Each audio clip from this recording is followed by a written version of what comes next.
Sam is probably the most well-known car flying around, don't you think? You and Sam McQuagg there at Darlington? Oh, going out of Darlington? Yeah, that video has probably been seen by more folks. Yeah, it went completely out of the racetrack. Sam and I were battling for the lead, and we just barely touched going into turn one, and my car just got airborne. It just went straight up, never touched the guardrail out of the racetrack. It went and hit nose first, and then over in, landed outside of a telephone pole outside of out in the parking lot. That was quite a ride. And let me tell you something about Junior Johnson. There are pictures that document Junior Johnson running the modifieds on the beach course in Daytona, on the old road in the beach course, of Junior's modified flipping through one of the corners. Well, Junior is standing outside of the race car on the racetrack, and the car's still flipping. That's documented. That's a fact. I've seen the pictures, and I've seen him standing there watching that car still rolling. How he got out of it, nobody ever knows. But Junior called me one afternoon, and he says, I got a friend that wants you to go down to Charleston with him and open up a parts house he's got down there. And I said, his name was Win McNeil.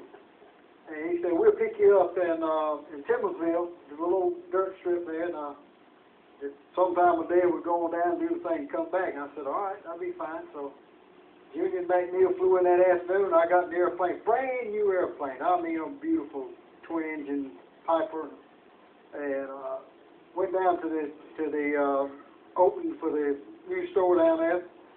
Everything went great. Coming back, it was dark, and it had been raining a little bit, and McNeil lined up. He was an airline pilot.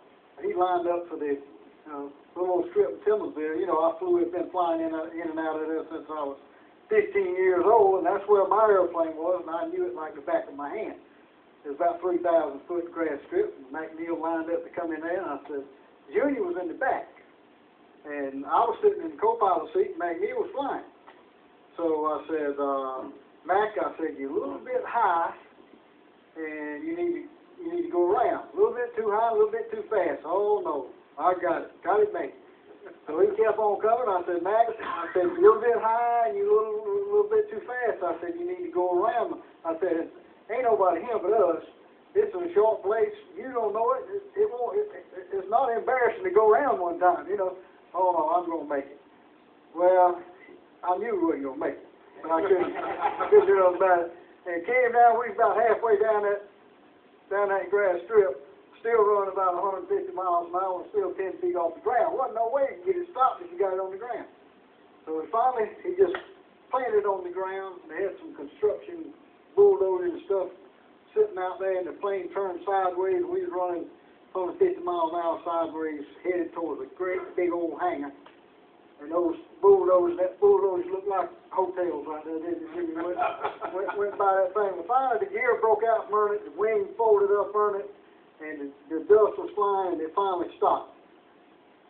Junior Johnson was standing in the middle of the airstrip before that airplane ever stopped. And he was in the back of the true story file, and he was already out of that airplane, came out of the back, already out of the airplane, standing in the middle of the airstrip before everything ever quit turning over.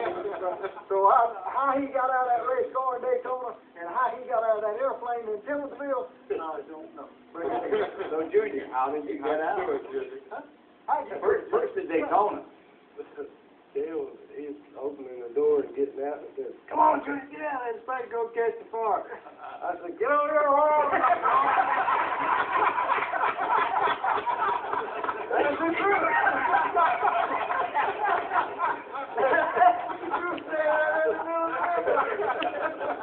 Did you get out or did you fall out? Oh, God. I was going, it's getting right towards the